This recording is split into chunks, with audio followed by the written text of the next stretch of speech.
Bien, cette vidéo commence, j'espère que vous allez bien. Bon, on avait pronostiqué ce match, j'avais donné une victoire 2-0 du Paris Saint-Germain. Il s'avère que le Paris Saint-Germain s'est imposé 1-0 contre le Racing Club de Lens. Prochain match du Paris Saint-Germain, ce sera contre l'Atlético de Madrid en Ligue des Champions.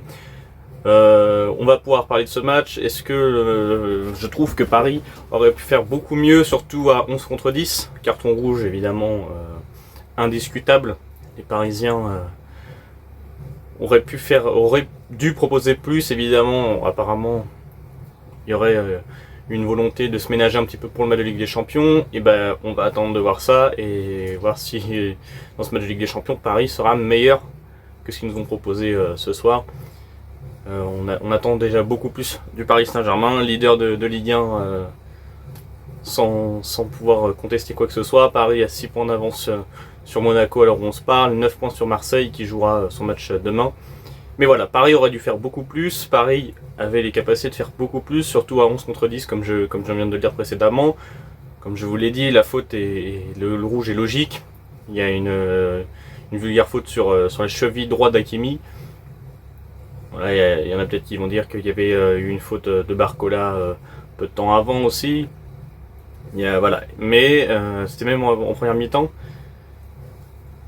C'était en première mi-temps hein, aussi le rouge. Mais voilà. Non, en deuxième, pardon. C'était 60e minute. On va y arriver. J'ai super chaud. Paris aurait dû faire beaucoup mieux. Et Paris aurait dû gagner plus largement 2-3-0, 3-4-0 même facile. Si Paris avait concrétisé toutes ses occasions et si Brice Samba évidemment n'était pas dans un très bon soir. Donc évidemment que la prestation du gardien lensois a beaucoup aidé. Sur ce, je vais vous donner mes tops, mes flops.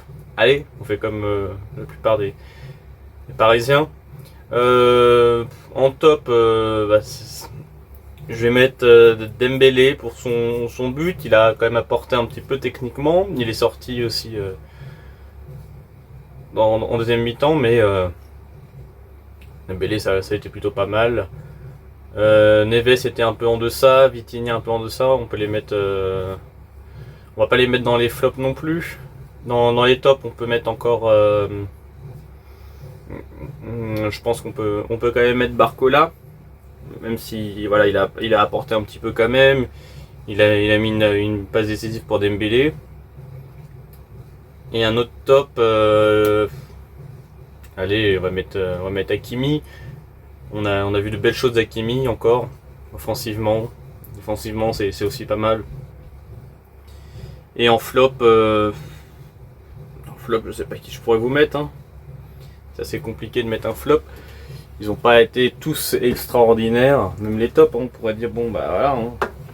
L'équipe n'a pas été extraordinaire. On attend de voir le match de Champions League et le prochain match aussi en Ligue 1. Mais voilà. En flop, je ne vais pas mettre de flop plus que ça.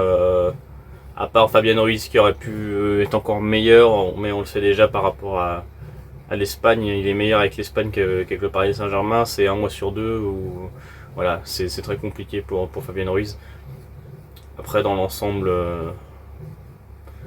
il y a eu un bon match, mais voilà, pas de quoi non plus s'extasier devant ce PSG RC Lens.